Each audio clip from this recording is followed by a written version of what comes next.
Thank you. Hello, how are you? How many of you have some major goals you'd like to achieve? Raise your hands, please. Very good. I know you do. That's why you showed up. I like to ask people whether or not they have goals that they'd like to achieve, and hopefully they're goals that really are worthy of your efforts and your talents. I want you to shake someone's hand right now on your right and left, look them in the eyes and say, you have something special. I like to ask whether or not you have goals, but I want to ask you another question. How many of you know that if you had your life to live over again, you could do more than what you've done thus far? Raise your hands, please.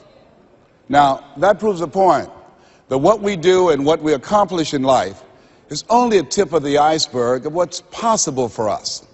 So I want you to think about some goals that you'd like to achieve, and I'd like for you to, let's say, break them up in three categories. Number one, I want you to think about some personal goal you'd like to achieve.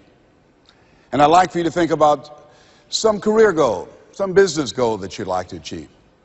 And I want you to think about some social contribution, some impact you'd like to make with your life. It was Horace Mann who said, we should be ashamed to die until we've made some major contribution to humankind. I believe we live in the greatest country in the world that gives us an opportunity to leave our mark, to make a statement with our lives. And as you think about these goals, whatever those goals are, I want you to dramatically increase those goals. And I want to warn you, I don't want you to think about how you're going to do it.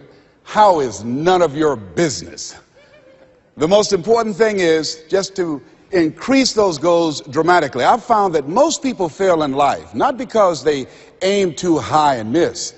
Most people fail in life because they aim too low and hit. And many don't aim at all. So raise the bar on yourself and don't ask how you're going to do it. I'll never forget when I decided that I wanted to become a motivational speaker. I saw the late Dr. Norman Vincent Peale, and my heart said, I can do that.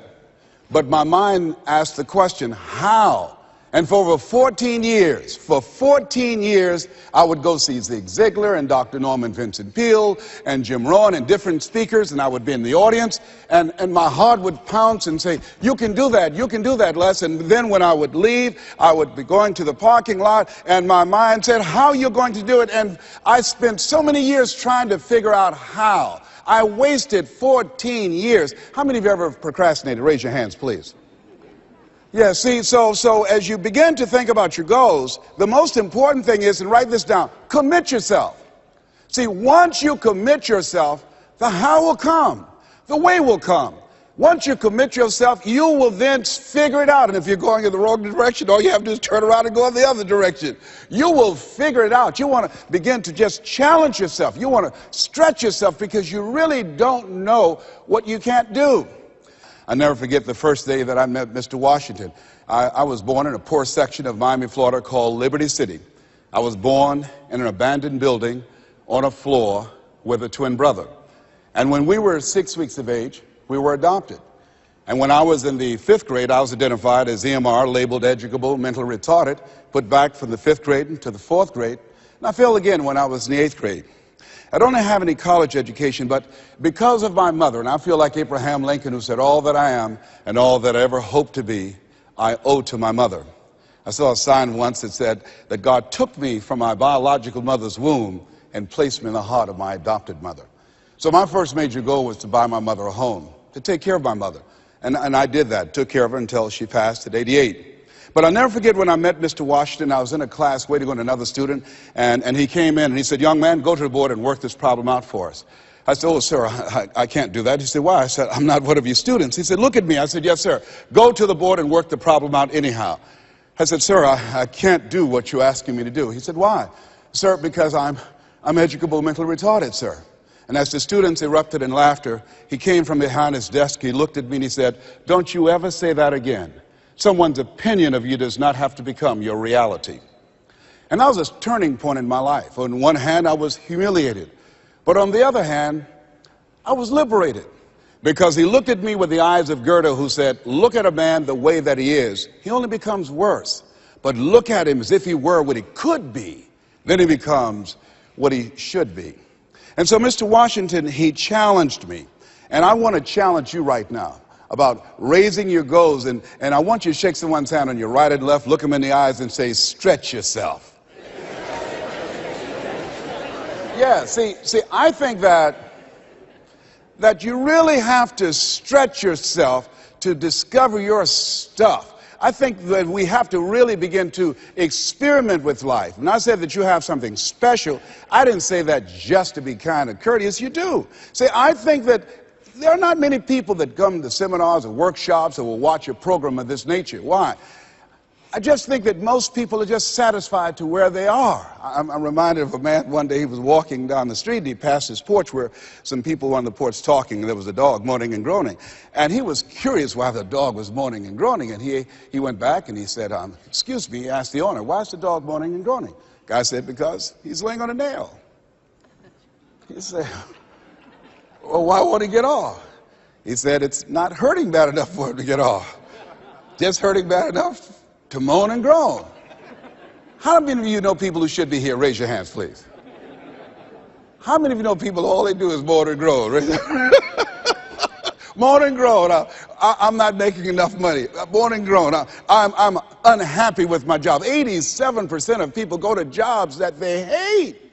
And in addition to that, you know, as we know that we have the dubious distinction in this country that on Monday morning the heart attack rate increases over 35%. On Monday morning between 6 o'clock and 9, people going to jobs that they hate. The heart said, didn't I tell you I didn't want to go? And attack them. Some of you don't want to go to work next Monday. So the thing is this. So you want to find out what resonates with you. What is it you really want to do? You want to experiment with life and find out what fits for you. You have something special.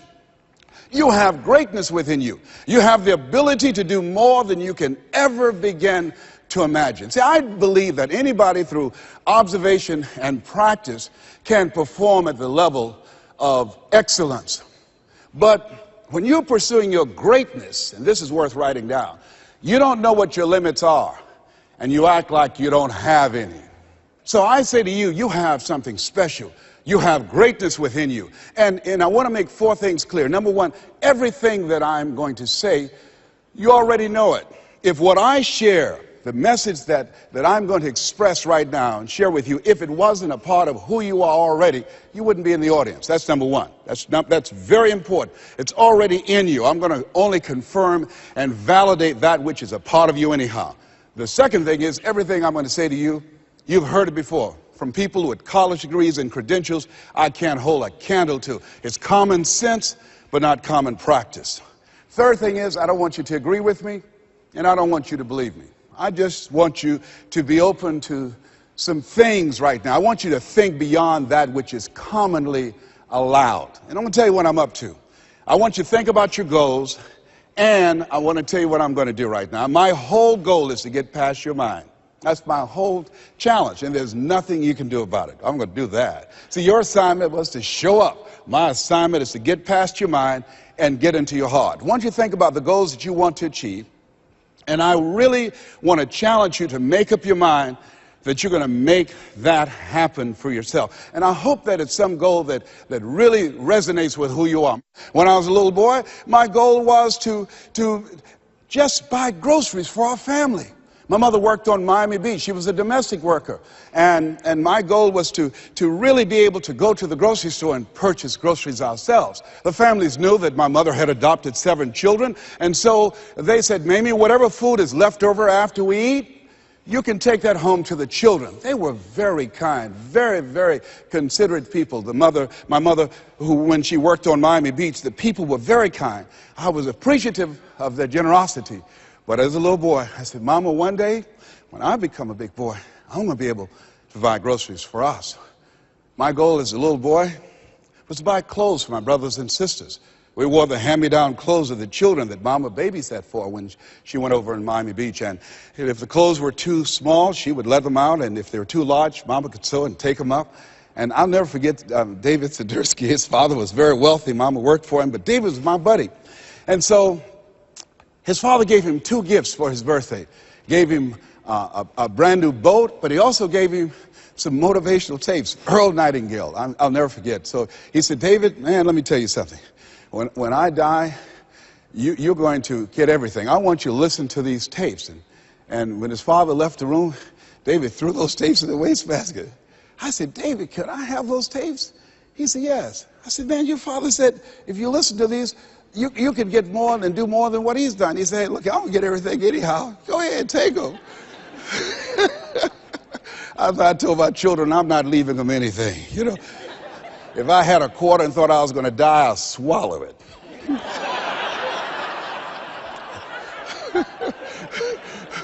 Write this down. It's not what you leave for your children, it's what you leave in them. Not what you leave for them, what you leave in them. No, absolutely not. I'll tell you something else happened. I'll never forget. Mama came home one day and said, Leslie, David sent you a new pair of shoes his father got for him.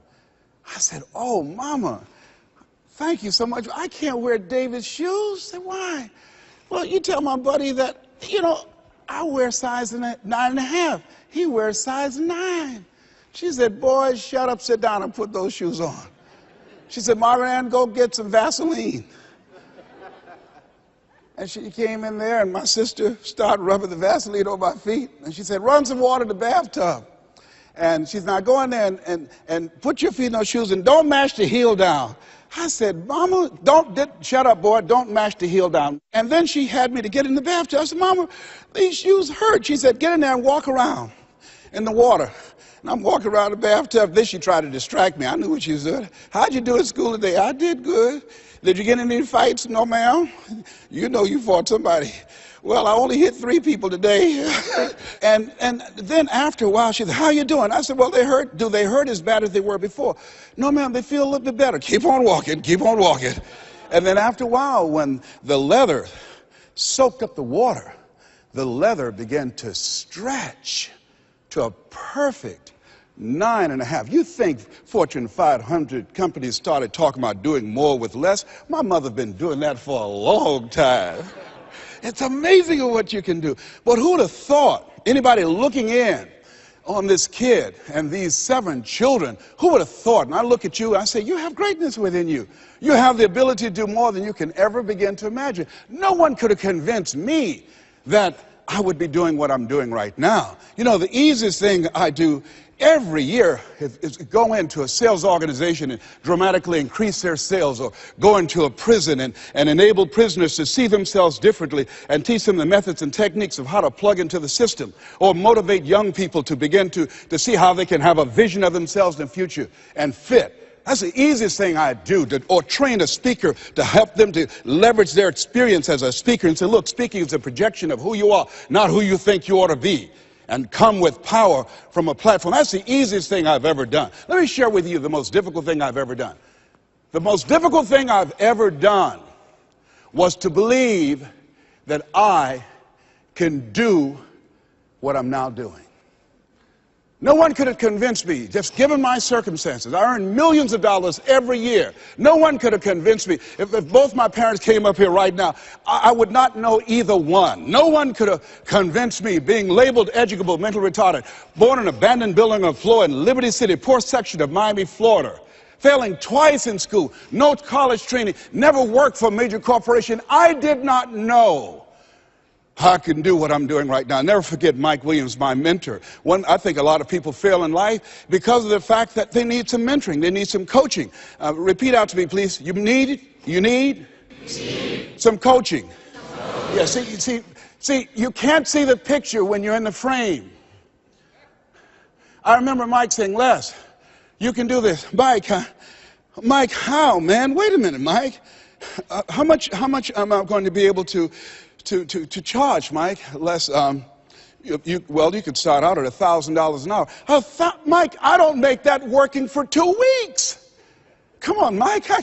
Man, I appreciate your belief in me, Mike. Look, Mike, I work for the Miami Sanitation Department, man. I've been a garbage collector.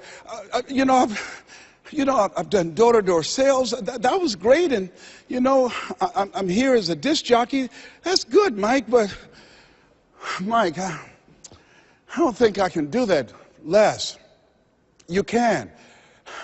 But Mike, I don't have any credentials. I've never written any book, anything. Man, I'm not rich. How can I teach somebody to do something I've never done? But Les, why don't you just test yourself? Why don't you stretch, Les? Come on, man. Mike, I don't know.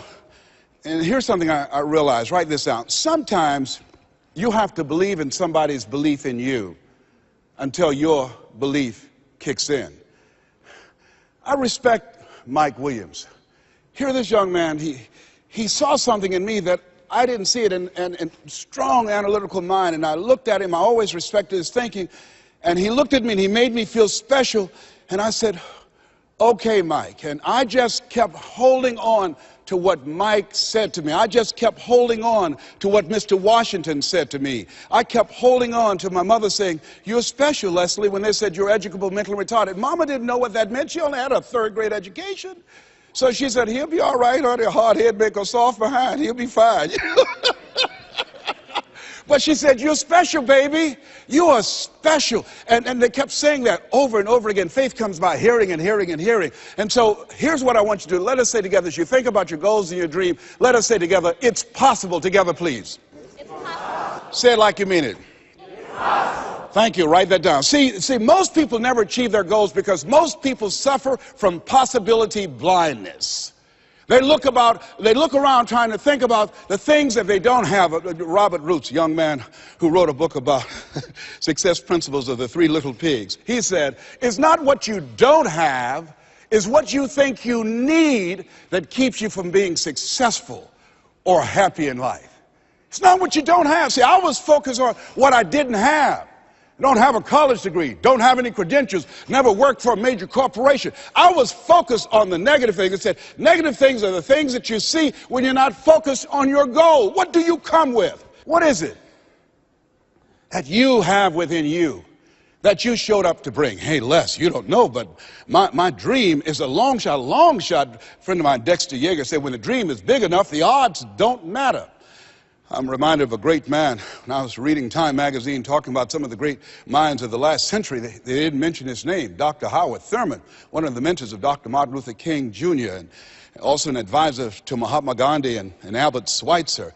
And he said, the ideal situation for a man or woman to die is to have family members standing around their bed praying with them as they cross over. But imagine, if you will, being on your deathbed and standing around your bed, the dreams given to you by life, the ideas that you never acted on, the talents, the gifts, the abilities that you never used. And there they are, standing around your bed, looking at you with large, angry eyes, saying, we came to you, and only you could have given us life. And now we must die with you forever. And the question is, if you died this very moment, what will die with you? What dreams? What ideas? What talents? What leadership potential? What greatness that you showed up to bring? That you allowed fear or procrastination to hold you back? Perhaps that's why Henry David Thoreau wrote the words, oh God, to reach the point of death, only to realize that you've never lived, only to realize that you've never scraped the surface of your potential. Repeat after me, please, with power, feeling, and conviction. I refuse to die an unlived life. Yes, shake someone's hand on your right and left and say, live your dream. Yeah, I think we should all resolve. I refuse to die an unlived life. Don't worry about the odds. You survived 1 out of 40 million sperms. You will never have those odds again. You beat those odds, you can win anything. Here's something else stops most people. You know what it is? Failure. Let us say together, I will fail my way to success. Yes, write that down. I will fail my way to success. See, 8 out of 10 millionaires have been financially bankrupt. 85% of people allow their fear of failure to outweigh their desire to succeed. And I believe that the reason that most people go so far in life and stop, Maya Angelou said it best. She wrote a poem. She said that most people go so far in life and then they park. They pull off the highway of life, especially when they get some hits, especially when they've been rejected, especially if they have an illness, especially if they lose something. They park. And I take it further. They don't even turn on their emergency lights. It's not because that they are broken down. They don't want anybody to stop and say, hey, look here, I've got some jumping cables in my trunk. You need a jump? Hey, look here, there's a service station ahead about 3 or 4 miles. I have a can. I can take you up there and get some gasoline. Oh, no, I'm just fine. I had a talk show once, and highest rated, fastest canceled talk show in the history of television. Well, at least I had one. And I was excited. You know, when the time I came into television years ago, television was based upon conflict and controversy. So I said, I want a solution-oriented talk show. First concept of that kind. High ratings. And the syndicators say, you just got lucky. Come on, let's do these other type of shows. You can be a Jerry Springer. Oh, no, that's not why I came here. No, I believe that we live in the greatest country in the world where we should hold ourselves to certain standards. I'm not going to come here and sell out on who I am. I'm not going to compromise. I'm not going to lower my standards for you. No, that's not why I showed up. And so they fired me. Security walked him out. I said, I can walk by myself. But let me tell you what happened. I took a hit, and I parked. It wasn't that I didn't have the ability to do more. My concept was good. But what happened when I took the hit, when they canceled the show, I canceled myself. When they said the show is going to be taken off television, it won't work, I told myself, Les, you can't succeed in television. And I parked. You know what I did? I went back to my comfort zone. As a motivational speaker, at least I'm doing better than most people. That's nothing to compare yourself to worse that other people are doing and then make yourself feel better. No, I parked. I didn't have my emergency lights on. I didn't want to show up on the radar. I parked. You know how long I parked? I parked for 10 years. Do you hear me?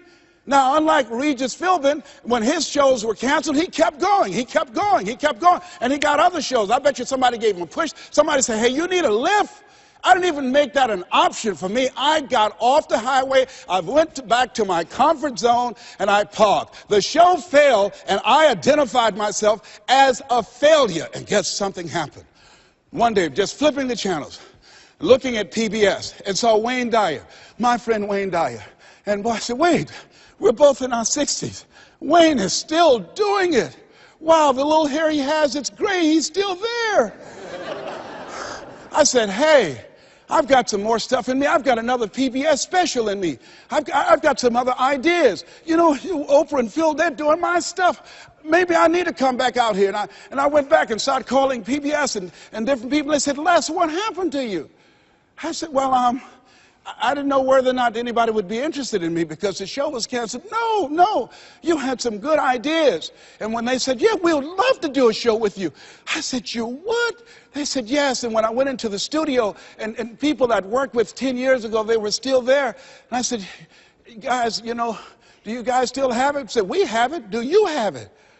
I said, I think so. You know. And I did the show, and I wasn't as good as I was 10 years ago because I was off the highway. I'd gotten off the highway of life. I'd been parked for so long, it's taken me some time to get my strength back, to find my power, to get my confidence back. But at least I'm back out there in the game, determined to dry empty.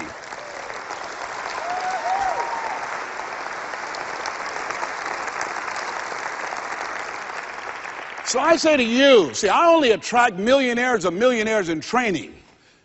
You're just going to get that in a minute. You have something special. You have greatness within you.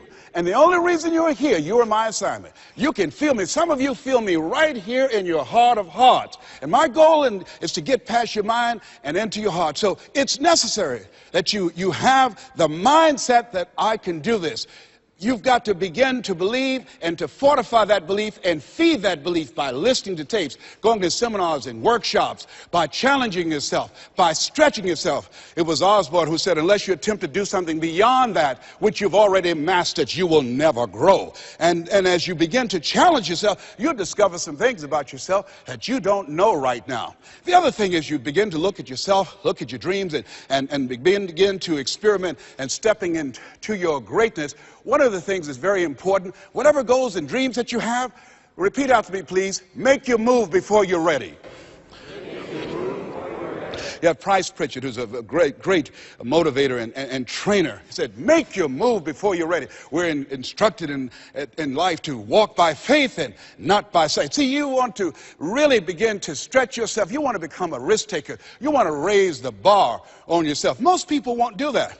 See, most people engage in low-life living, low-risk living. Viscott said, if you're not willing to risk, you cannot grow. And if you cannot grow, you cannot become your best. And if you cannot become your best, you can't be happy. And if you can't be happy, then what else is there? I like what Helen Keller said, life is short and unpredictable. Eat the dessert first. And so, you want to begin to take some chances. You want to begin to challenge yourself and make it okay to fail and learn from your failures. Don't allow fear of failure and the allure, the attractiveness of playing it safe in life to draw you in. You can't get out of life alive. You've got to die to leave here. Other thing is you look at yourself and look at your dreams. Detoxify your life. Write that down. See, I think that most people never achieve their true goals in life because they're surrounded with too many toxic, negative, energy-draining people. You've got to look at the people in your life and ask yourself the question, what is this relationship doing to me? How is it impacting my life? Am I a better person? Sidney Poitier wrote a book called The Measure of a Man. And it's powerful, but I encourage you to get the tapes. I love his voice, and he said something in there. He said, when you go for a walk with someone, something happens unconsciously. It's not spoken. Either you adjust to their pace, or they adjust to your pace. Whose pace have you adjusted to? See, you want to surround yourself. My daughter, Ona Brown, who's a speaker and coach, she says, call forth your team, but make sure these are people that you can learn from. I'll never forget, I'm on a special board with a Bishop T.D. Jakes, and we went into a board meeting. He looked at everybody before opening the meeting. He said, as soon as I know as much as you do, you're fired. And with that, the meeting is now open. Everybody continued to learn on that board. Trust me on that. A friend of mine, Dennis Kimbrough, motivational speaker out of Atlanta, he said, if you're the smartest one in your group, you need to get a new group. So as you look at yourself and look into the future, call forth your team. George Fraser says your network determines your net worth. Who do you allow to be in your ear? What kind of relationships are you developing? Are they an asset to you, or they are a liability? Do they elevate your spirits, or do they tear you down? I think of two types of people: nourishing people and toxic people. Nourishing people, they bring the best out of you. They encourage you, they inspire you, they hold you accountable. Toxic people, they are critical people, always telling you what you can't do. They're always measuring your possibilities based upon their failures. My mother said, never let anybody tell you what you can't do, son, especially if they haven't done it. They don't know what's possible for you. So as you begin to look at yourself, begin to identify the relationships that you communicate with most and say, hey, is this relationship helpful to me? And then think about some people that you need to bring into your life that you can learn from, that you can grow from. I joined the National Speakers Association when I decided that I wanted to speak. I wanted to be around the people that were doing what I wanted to do. I'll never forget when I saw Dr. Norman Vincent Peale. He said, you have something special. You have greatness within you. And you can do more than you can ever begin to imagine. And here I am. And the audience said, oh my goodness. I'd read The Power of Positive Thinking 17 times. My hero. And I saw him backstage, and I said, Dr. Peale, hi, my name is Les Brown. I've listened to your tapes and I've read your books. They gave them to us in special education, sir. And one day I would love to be on stage with you. And he looked at me and said, "It's possible, young man. It's possible." But this man, when he spoke, he gave me goose pimples. Deep baritone voice, spoke from his diaphragm. You have something special. You have greatness within you. He override the inner conversations in my mind. I'll never forget a gentleman, what a brilliant man, a Harvard graduate, Dr. Carter G. Woodson. He said, if you can determine what a man shall think, you never have to concern yourself with what he will do. If you can make a man feel inferior, you never have to compel him to seek an inferior status, for he will seek it himself. And if you can make a man feel justly an outcast, never have to order him to go to the back door. He'll go without being told. And if there's no door, his very nature will demand one. See, we live in a world where we're told more about our limitations rather than our potential. How many of you have ever been told that you couldn't do something? Raise your hands, please. You know, MIT did a study that if I say to you, you can't do that, that 16 people have to come along and say, you can do that, you can do that, you can do that, to neutralize that, and the 17th statement that you hear, you can do it, will be the one that will finally stick. So you have to watch who's speaking into you.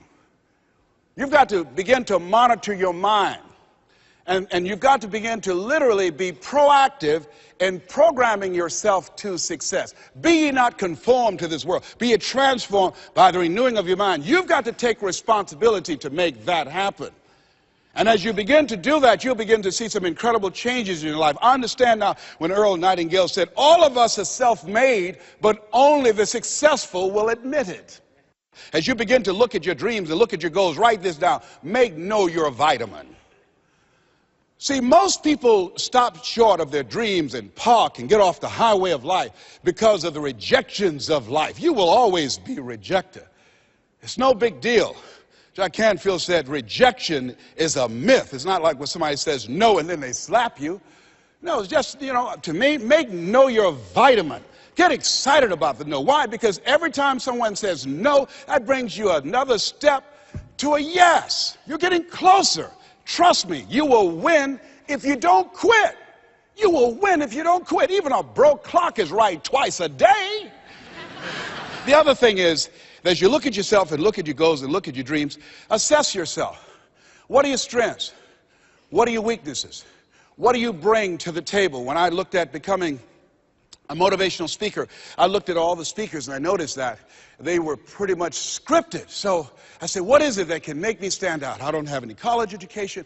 I don't have any credentials. I never worked for a major corporation. What is it I can do to offset my weaknesses? And then something said, well, Les, and this is very important. Mr. Washington, Mr. Brown, yes, sir. What do you want to do with your life? I want to become successful. Good. He said, you must be willing to do the things today others won't do in order to have the things tomorrow others won't have. That's why you said you have something special. See, very few people go to seminars and workshops. They'll go to a concert, but showing up to get something that can expand their minds and help them to begin to see their lives differently, to give them a larger vision of themselves, they'll be too busy. Or they say, well, how much does it cost? Well, information costs, but it pays for itself. Here's the other thing is, ladies and gentlemen, let's say it's me.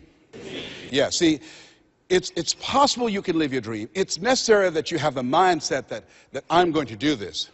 But you've got to take ownership. You've got to decide, hey, I'm going to do this. You've got to take responsibility for your life. George Bernard Shaw said the people that make it in this life, they look around for the circumstances that they want, and if they can't find them, they create them.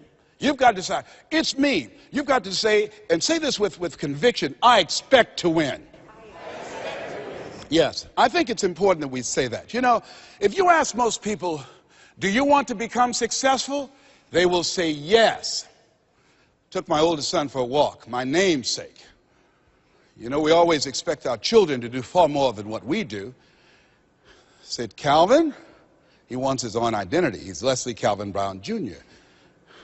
I stopped him, looked him in the eyes, and said, do you want to be successful, son? He said, yes, sir, Dad. Very good. Let's walk, son. Walk further. Stopped him again. I said, Calvin, look me in the eyes, son. Yes, sir, Dad. Do you expect to be successful, son? And he stood there and he looked at me and his eyes got glassy. And he said, let's walk. And the reason that he said, let's walk, because my son is very bright.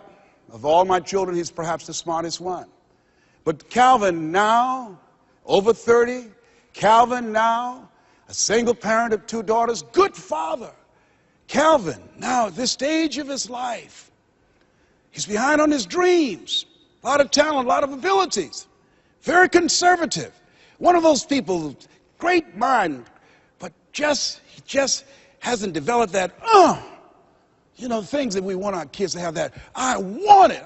Calvin, you got to kick it up a notch, son. You never thought you'd be in your 30s. You got to kick it up a notch. You got to increase your energy in order to live your dreams. You can't be casual about your dreams. Bill Bailey said, if you're casual about your dream, you'll end up a casualty. Shake someone's hand on your right and left and say, kick it up a notch. Yes. You got to kick it up a notch. What is it you bring? And whatever you bring, you've got to kick it up a notch. What is your signature as you look at where you want to go and what it is you want to do? As you look at your product or your services, repeat out to me, please. Provide more service than you get paid for. Yeah, see, that becomes your signature. When you look at your goals and look at where you want to go, at your products, at your services, at your industry, you want to set some high standards for yourself. I like what Henry David Thoreau said, do not go where the path may lead, but go where there's no path and leave a trail. How is it that your industry will be done differently 5 years from now, 10 years from now? What is your reputation in your industry? When you come into a room and you leave, what's the scuttlebutt about you? Do people say, hey, that's a go-to person. That's a person, if you ask them to do that job, you're talking about the job being done. It will be done extremely well. Are you known for that person that stand out with what you do, that stand out with your quality of service, with your standards, always looking for ways to better your best? Are you one of those people that believe, well, if it ain't broke, don't fix it? Japanese believe if it ain't perfect, keep working on it. Are you willing to keep working on it? Are you willing to realize that you have not done your best stuff yet, that you can better your best?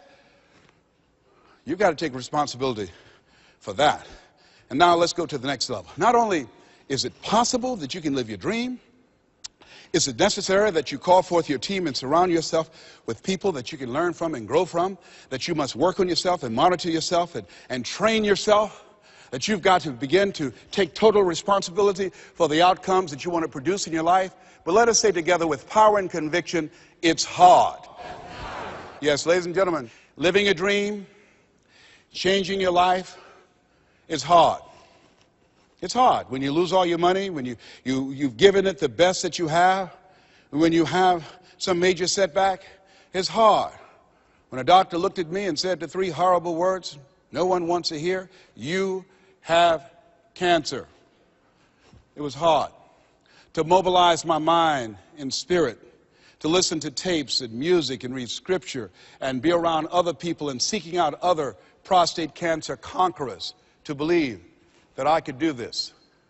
It was hard. Never forget, my son said, Daddy, are you going to die? Why are you asking me that?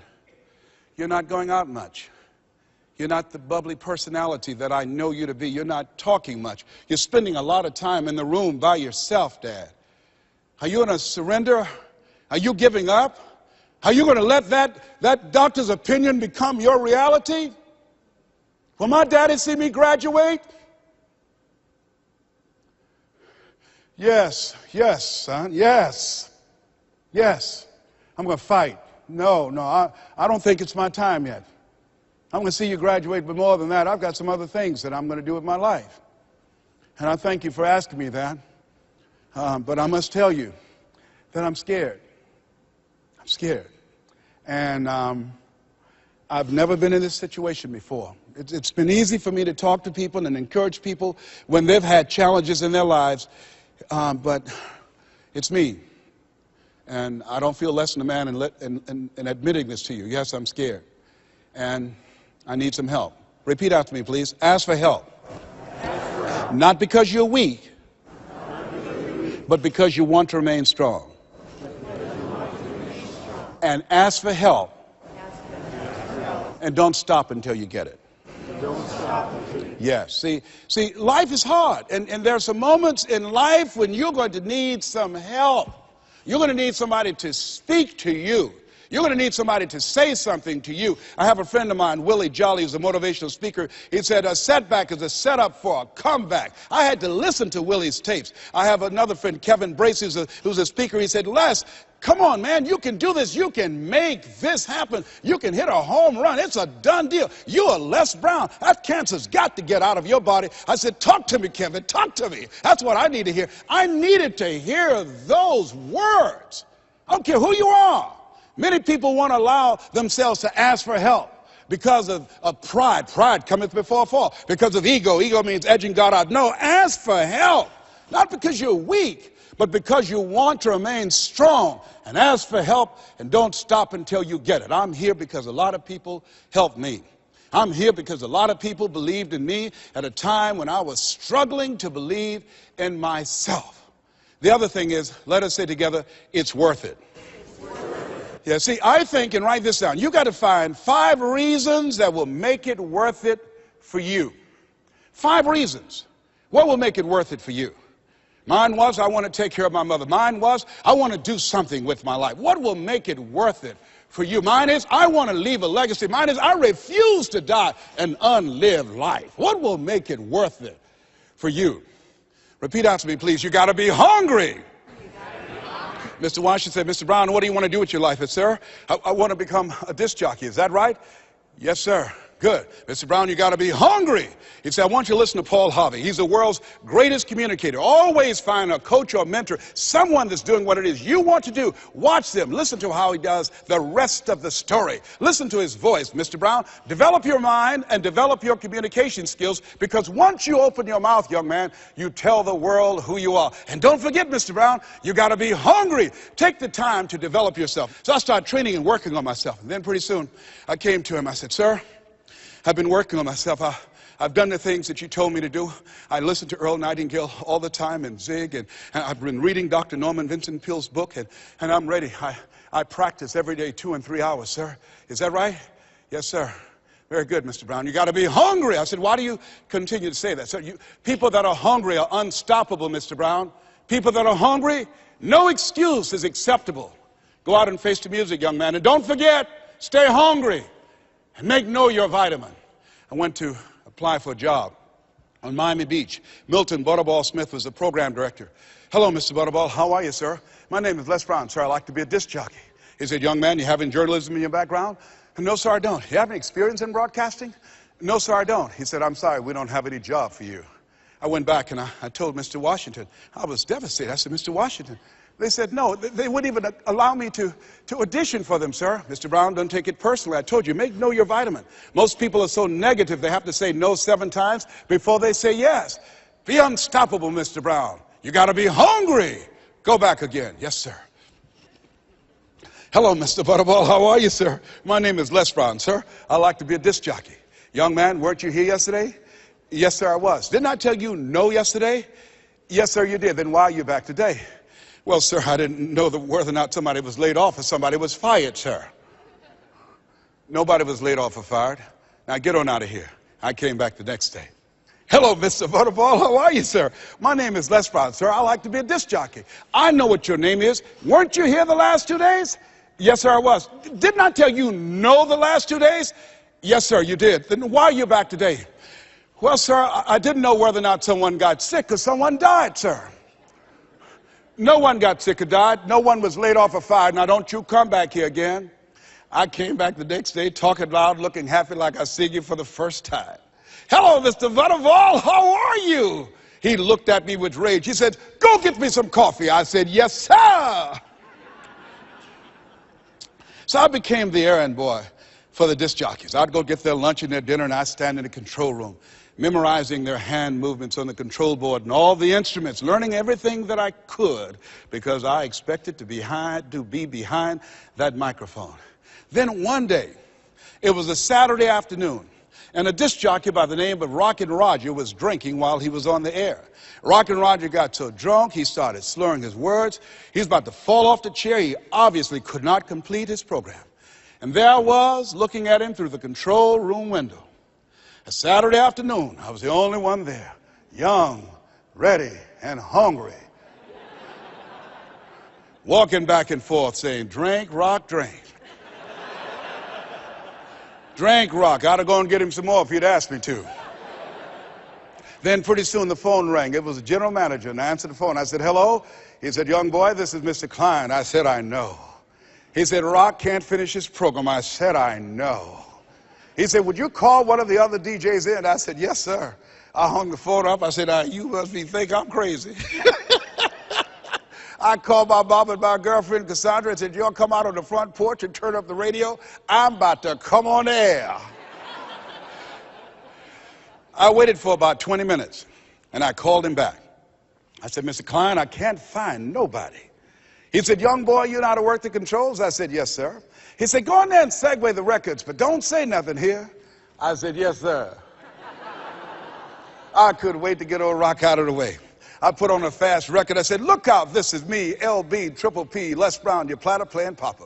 There were none before me, and there will be none after me. Therefore, that makes me the one and only. Young and single and love to mingle, certified, bona fide, doubly qualified to bring you satisfaction and a whole lot of action. Look out, baby, I'm your love man. I was hungry.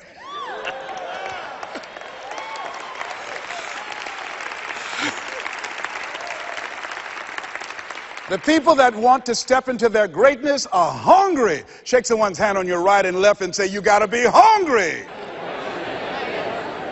What is your legacy? What will your statement be?